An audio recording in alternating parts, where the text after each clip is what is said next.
Oh cukup penat capek bapak mau pergi ke Masjid Haram, tunggu di sini saja. Kata gua akal ini kena. Jadi memanglah 1.000 itu tanah haram semua sekali. Tak kira di mana kita duduk, di Aziziyah ke mana, pahala 1.000 dapat. Kalau kita kata rugi dah tak pergi Masjid Haram, memang Masjid Haram dalam keadaan dekat dengan Kaabah, apalagi jemaahnya begitu ramai. Kalau boleh masuk, tapi mesti haji nak pergi dekat pintu pun tak sampai dah. Pasal itulah Nabi kita sallallahu alaihi wasallam bila sampai di Mekah, Nabi kita bawa sahabat-sahabat ni tawaf, sa'i, kemudian dia pergi duduk di Abtah. Abtah ni kalau nak kenal dia, selepas daripada perkuburan Ma'la. Pernah perkuburan Ma'la? Depan tu ada tanah lapang, dia panggil Abtah. Abtah ni mana tanah kosong, Nabi kita berkhemah di situ dan dia tak datang lagi ke Masjid Haram. Dia solat di situ. Jadi sehinggalah pada hari 8, hari Tarwiyah, maka Nabi kita pergi ke Mina. Ini banyak soalan timbul. Apa hukumnya pergi ke Mina pada hari 8 Zulhijjah?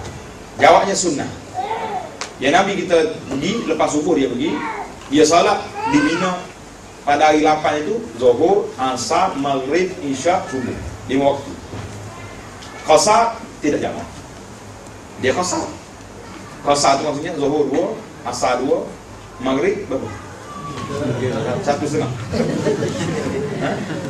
Tak boleh. Tak ada diskaun. Jadi itu dia masing-masing dalam waktu tidak jamak, tapi dia qasar. 5 waktu, besok pagi lepas subuh barulah Nabi kita berangkat ke Arafah. Itu sunnah. Jadi kalau kita boleh buat, package kita boleh atur. Maknanya biasa orang Arab ni memang dia pergi. Arab memang dia pergi. Dan kita seboleh mungkin kita ikutlah apa yang Nabi buat tu. Jangan bermudah-mudah setengah orang tu. Dia bila dia kata, kenapa tak pergi di hari Tarwiyah di Mina? Sunat je. Jadi ada kalimah jah kat belakang. Maknanya seolah-olah kita kecilkan amalannya dibuat oleh Nabi sallallahu alaihi wasallam. Jadi seboleh mungkin kita cuba buat. Pihak Tabarani sampai hari ini pun tidak mahu buat. Sebab dia kata dia takut tak sampai ke Mina, tak sampai ke Arafah, tak sampai macam-macam alasan lagi. Jadi kita kata jemaah lain boleh sampai. Kenapa kita tak boleh sampai? Kita pun tak naklah berlawan dengan pihak yang berkuasa. Kerana apa pandangan dia tu, cakap tu lah, boleh. Jadi kalau kita yang boleh buat sendiri ni, dengan cara kita boleh duduk di Mina pada hari Tarwiyah itu, ikut sunnah Nabi SAW, buatlah sebaik yang mungkin. Kemudian pada hari 8 tu, ataupun malam, kalau kita tak berani lagi lepas subuh, takut jam, mungkin lepas Malaysia, malam hari Tarwiyah itu, malam hari Arafah, kita terus pergi ke Arafah, lebih baik daripada langsung tak pergi ke Mina. Lama-lama lagi yang pergi pula, jemaah haji kita ni orang muda-muda belakang. Jadi la sama Allah, mana kalau apa-apa terjadi pun bah tak boleh masuk, kita jalan kaki lah pergi. Apa susahnya dah, bukannya jauh, baru 15 km. Kita main golf berapa kilometer jalan?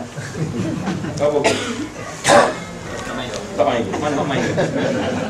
Orang minyak ni tak main golf ni. Yang hari kali koprak je main golf. Baiklah. Ada lagi soalan di sa'i, tawaf saya nak pergi ke sa'i. Jadi sa'i ni mudah, bila kita selesai daripada tawaf, kita pun selesai daripada salat sunat tawaf, dan kita minum air zam-zam, kemudian langsung kita pergi ke sa'i. Kita keluar melalui pintu Safa, kita naik atas Safa, kita duduk di tempat sa'i itu, menghadap ke arah Baitullahil Haram. Jadi kita duduk naik di Safa, menghadap ke Baitullah. Jadi ramai kita tengok itu orang duduk lambai. Allahu Akbar dah. Dia bukan lambai di situ. Bukan tempat kita nak lambai. Apa nak lambai Kaabah? Kaabah bukan untuk dipanggil-panggil. Kita duduk atas bukit Safa tu, kita berdoa. Angkat tangan berdoa macam doa. Kita bertakbir itu, Allahu Akbar, Allahu Akbar, Allahu Akbar. La ilaha illallah, Allahu Akbar. Ingatlah takbir raya, tak ingat? Tak payahlah mendayu-dayu macam raya tu. Sedih kat atas tu kan. Selepas kita takbir, kita berdoa apa yang kita nak. Tak ada lagi doa yang khusus. Nabi kita takbir di situ kenapa? Saya ambillah masa sikit. Sebabnya waktu Nabi kita mula-mula dakwah, Nabi kita sembunyi dekat rumah Arkam bin Abil Arkam. Rumah Arkam ni kat mana? Rumah Arkam dekat Safa. Dekat Safa tu, ujung Safa, itu rumah Arkam tu.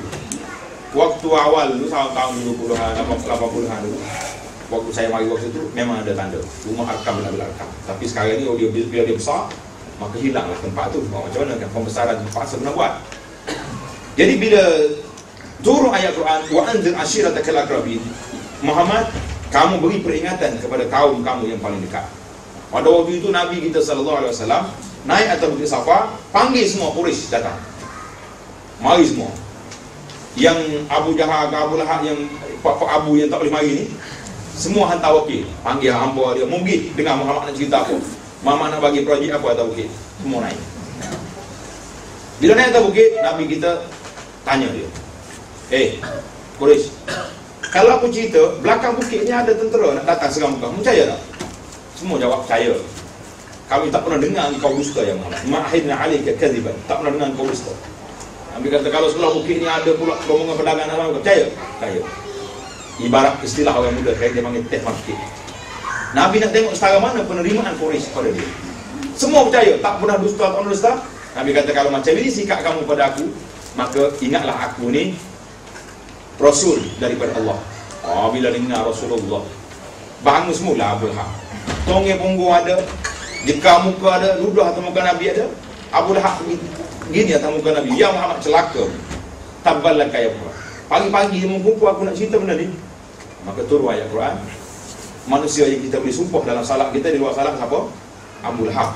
Tabbat yada Abi Lahab. Sampai hari ini, sampai kiamat orang sumpah dia. Sumpah orang lain jangan.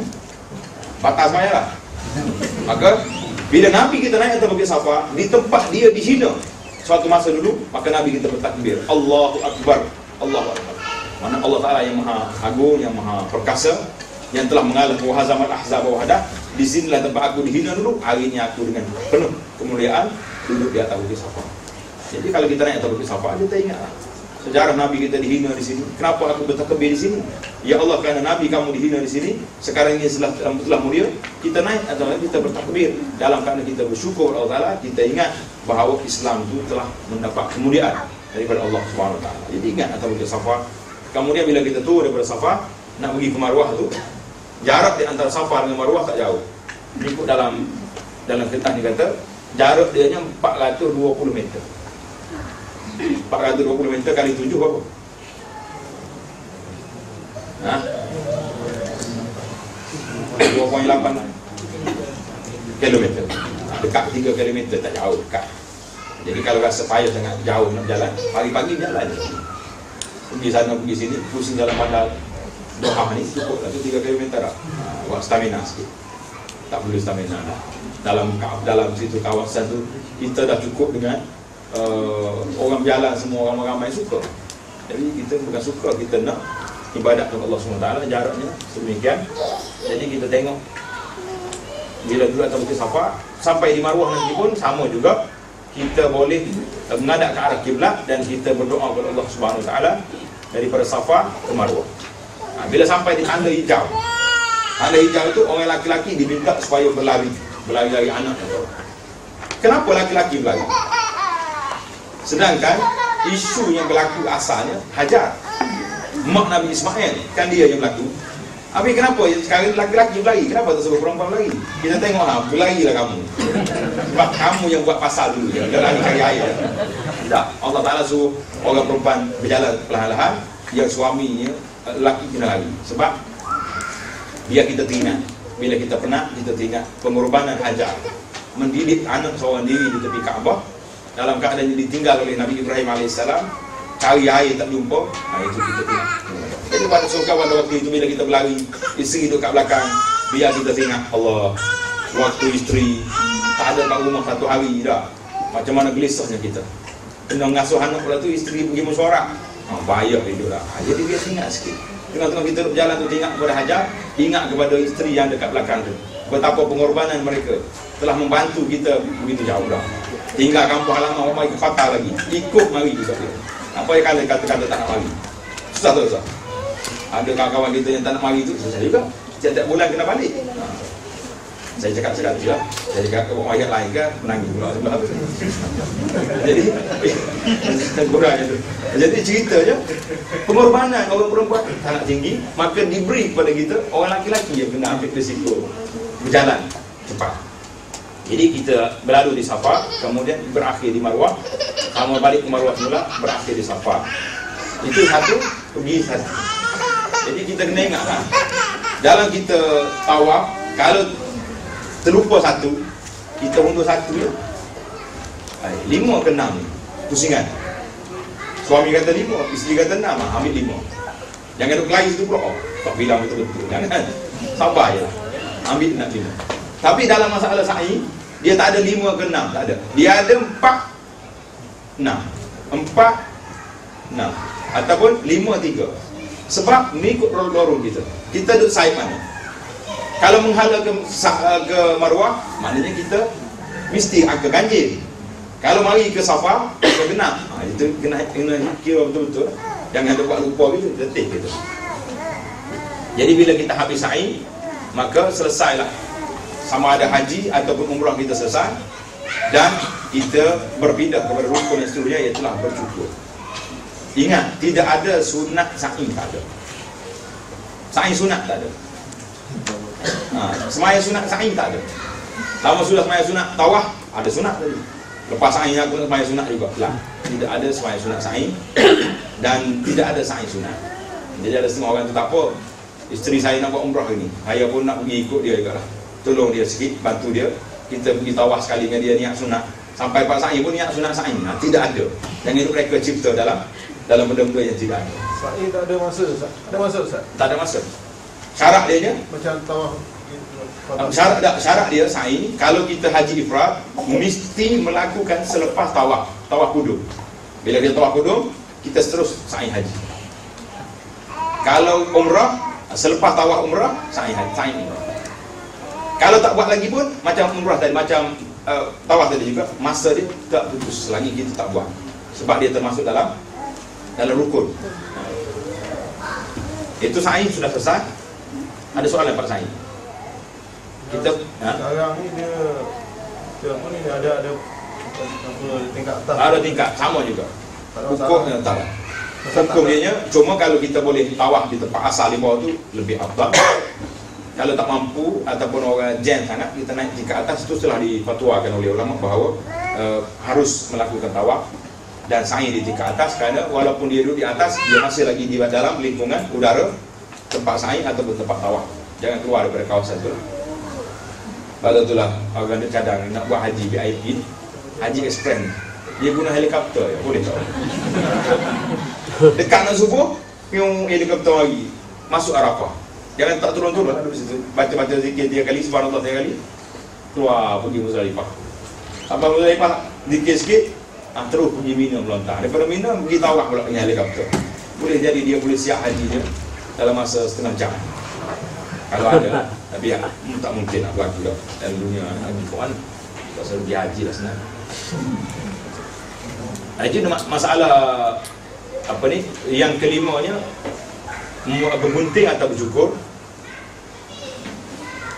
Dalam kitab fiqh kata sekurang-kurangnya menanggalkan, menghilangkan bulu di kepala dia. Naknya rambut, jangan cukur. Misal tak boleh, janggut tak boleh, cabut bulu hidung tak boleh, tak jadi tahallul. Naknya kepala.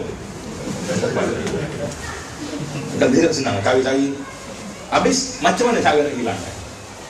Tak apa, dengan pisau boleh.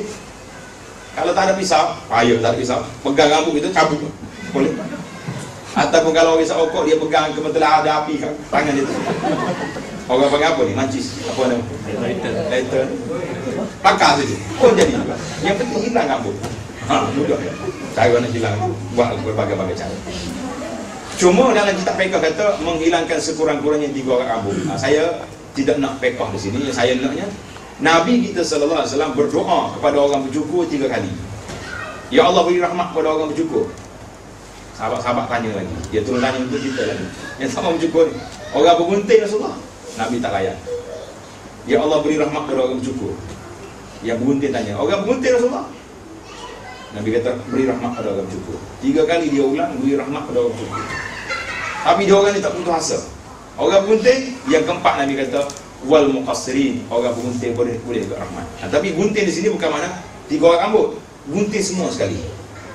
Oh mahal, 22 kata mahal ustaz, 20 riyal kalau gunting. Kalau cukur 10 riyal, gunting 20. Kadang-kadang kita terfikir 20 riyal. Kita pergi habis 20,000, kita tak fikir. Kita fikir kecil je tak. Oh, dalam letih pun boleh.